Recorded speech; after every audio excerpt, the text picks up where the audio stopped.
Hey, thought I'd do one final sort of state of the race video, given how quickly events are unfolding in real time.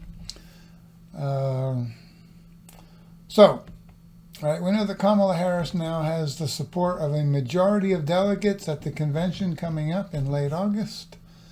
So that should get her over the line, barring some unforeseen circumstances. But lately, that's been all that we've had, are unforeseen circumstances.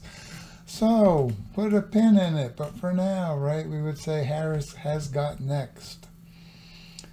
How will that play out in November? Ooh, who knows? It's too early to say with any certainty at all. Highly speculative, informed speculation. All right. Yeah, first of all, just because I just read a student comment on the latest discussion thread, it's been a common sort of issue swirling around social media, so I thought I'd address it head on. What do we know about Biden dropping out from reporting from the Wall Street Journal, the New York Times, CNN, and other outlets? Near as we can tell, you know, right, as a social scientist, you always say, but I'm open to revising what I think to be the case pending further evidence going forward, right? That's part of the scientific approach, right? It means you're never fully certain of anything. And that's not a weakness, that's a strength. In politics, that would be a weakness, right? In academia, that's a strength, right? Based on what we know so far, the evidence that we have up to this point in time, but that could change going forward, and then, you know, you got to be open to revision. It looks like, all right, that near as we can tell, Joe Biden was going into significant mental decline, probably going back about a year, where it started to become increasingly problematic. You know, give or take a month on either side of that 1 year figure. But these things are never completely precise and black and white, by the way. Right? Turns out humans, by the time they hit the age of about 40, you know, we're all going into mental decline. So all American presidents have been in mental decline while in office. It's unavoidable. Right, so that's not really the question. The question is, at what point does that become problematic? And we know, right, there's historical precedent for this. Ronald Reagan in the 1980s, quite elderly by his second term. And what we know now, right, is that during his last 2 years or so of his second term, he was starting to manifest growing symptoms of Alzheimer's, which is ultimately, I believe, what killed him much later. And that's sad. And that was kept from us. You know, the Reagan White House. That's what you do when you're in the president's inner circle, man. You take a bullet for that president. You do. It doesn't make people evil or monsters. It just makes them human. Right? Intense loyalty to those closest to a president. So, you know, they covered for him to the extent that he needed cover. They just did. And we find out later, oh, you know what? It was starting to become problematic. But, you know, last 2 years of his second term. But, you know, look, the president is surrounded by a team. The president really doesn't do much micromanaging at all. The president, in some ways, is more symbolic than anything. They send broad signals to their leadership team and what they want done. But in some ways, they're more symbolic than substantive. More like almost like no, I wouldn't say a figurehead like the king or queen over in England, but it leans in that direction a little bit. So you can have someone, right, like a Ronald Reagan in his last 2 years, and things still can run quite smoothly because he's got a leadership team. They're taking care of business. And I'm not saying Reagan was incoherent those last 2 years. It's never that simple or black and white. So I would apply a similar analysis to Joe Biden. Right? Even today they say, those around him, but, you know, do we trust them? Not as much anymore, that he's mostly functional. You know, he has some bad days and some bad moments. You know, I'm not saying that's ideal, it's not. Has it become problematic? It has, clearly. And perhaps going back as far as about a year.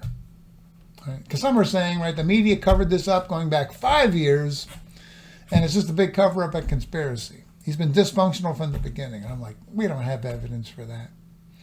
Again, I leave it open to revision based on emerging evidence and data. But at this point, the reportage we have doesn't support that hypothesis. Plus, it turns out Joe Biden had a very successful first 2 years. He's currently ranked around 14th among our greatest presidents. That might be a little high. He might come down over time. We'll see. Reputations come and go. And people say, what the hell, man? I'm like, well, political scientists. We look at things like legislative accomplishments. That's a huge factor in how we evaluate a presidency. Biden got more done in his first 2 years in terms of legislation coming out of Congress than anyone since Lyndon B. Johnson in the 1960s. That's, to a political scientist, man, that is a big deal. Look, if you hate that legislation, I get it. A lot of people hated LBJ's legislation. But to a political scientist, we don't really try to take that into account. We're just like, wow, major legislation shepherded through Congress in part by Biden and his leadership team of an historic nature. That's very significant in measuring the success of a presidency. And, his ability to sort of reinvigorate and coordinate NATO's response to the Russian invasion of Ukraine. We give that a lot of weight. Are there blemishes on his record as well? Of course there are. Of course there are. But all presidents have all sorts of blemishes, even George Washington and Abraham Lincoln. So that's why he's ranked relatively highly right now, and that could change going forward. Who knows? All right. So the evidence doesn't really support the claim that he's been, incapacitated mentally going back 5 years. We don't have the data for that. We might get it, but we don't have it yet. We don't have it. About a year. All right.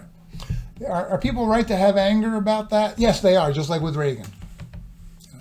I don't think it makes Biden's inner circle or Biden evil. Just, human. Human.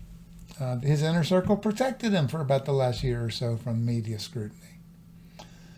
Now the dam has broken, right? After that debate performance, the media began to dig a lot harder and did some more serious investigative reporting, and a fuller portrait has emerged of problematic decline. Okay? But I wouldn't blame the media per se. You can always say the media could have done better. The media can always do better. Congress can always do better. The president can always do better. We the people can always do better. We can always do better. And, hindsight is 20/20. So, and we could even look at some of those observations I made in that module on media. Right? Who does most of our news gathering and investigative journalism? Newspapers. Who's in the most trouble these days financially? Newspapers. Newspapers don't have the resources they used to have to do investigative reporting. So that might be a larger issue that we might think about there. Right? These aren't all just partisan and ideological battles. That's what political science is about, trying to see larger patterns. All right. So, all of that out of the way. Right? Kamala Harris. Is she the perfect candidate? Obviously not. Nobody is. Might there be better candidates out there for the Democrats? Maybe. But, what is it Donald Rumsfeld said under George W. Bush? He was Secretary of Defense. And this was about the invasion of Iraq and Afghanistan. He said, you go to war with the army that you have, not the army that you wish you had. Right? There's an element of realism there that you have to account for in politics. What did the Founding Fathers aspire to? A more perfect union, not a perfect union. All right, so you go to war with the military you have, not the military you wished you had. All right, so Harris it is. She has certain strengths, certain weaknesses. How's that going to play out? We'll see. And we're watching it unfold in real time.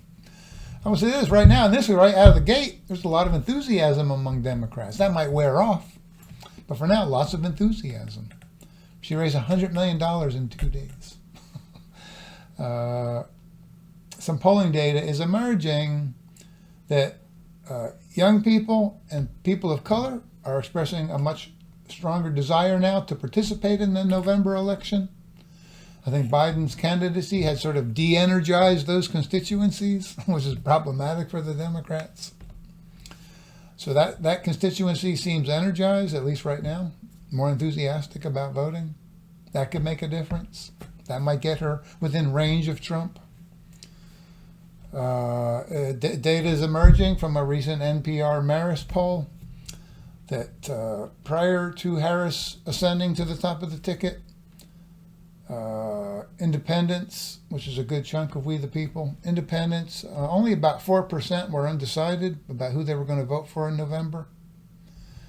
And now that number shot up to 20%, right? That this has changed their calculus in some way. We don't know yet how it's changed their calculus exactly, just that it's changed their calculus. Right, so that suggests that there's now a tranche, if you will, of undecided voters. And, Harris has a chance of reaching them. I don't know if she'll cash that check or not. I don't know if she'll make good on that opportunity. That's what we're going to see. But it creates an opening for Kamala Harris and the Democrats that they didn't have before. I think before she rose to the top of the ticket, it looked all but like a done deal, right? Biden was going to lose, and possibly by a good margin. This might shake that up. It could hardly make it worse. It could hardly make it worse. I think it creates an opening. It creates an opening. Looks like Trump's willing to debate Harris at least once. That surprised me. Because look, Trump against Biden, Trump's campaign saw immediately that, we want to do some debates with Biden because we think that's going to expose Biden's age problem, and it did. So they were right on about that. Now look, was Trump's performance brilliant? Oh my God, no. He lied a ton. He just said crazy things. This is your Uncle Harry at the family gathering, just, saying shit.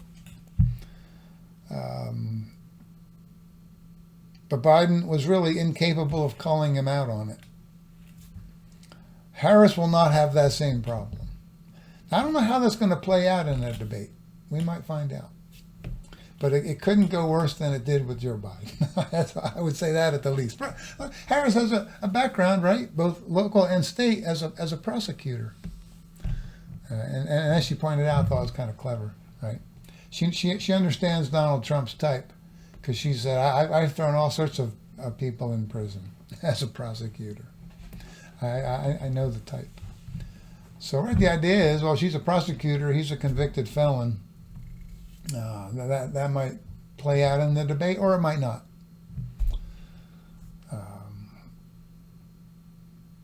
But I don't think she'll be a punching bag. Let's put it that way. I think Joe Biden was kind of a punching bag. I don't think she'll be a punching bag.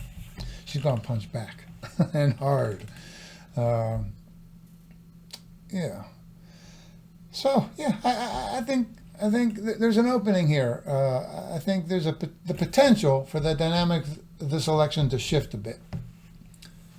Right? From it's a done deal when it was Biden, Trump's got this, to Trump probably still has it. If it was even money, I would still put my money on Donald Trump.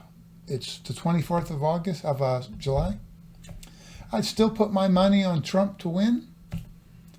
But, I wouldn't feel as confident as I did a couple days ago. And I might hold off on placing a bet until about another month or two goes by. Okay? I might wait to see how things shake out. Because, she's added an element of uncertainty and dynamism. Plus, Democrats are hopeful that this means that they once again have a shot at winning back the House.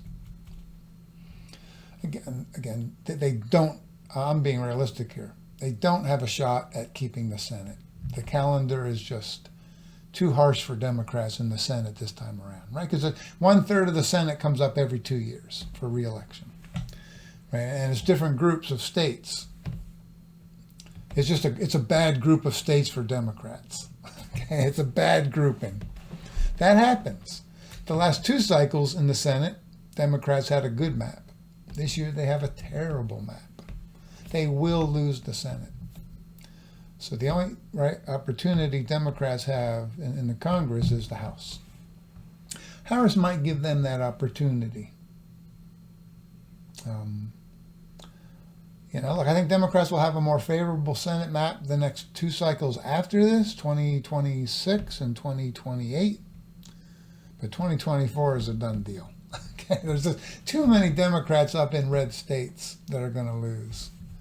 And there's very few Republicans up for re-election, and the ones that are, I think, are in safe states. So things just broke their way in this cycle. That goes back and forth.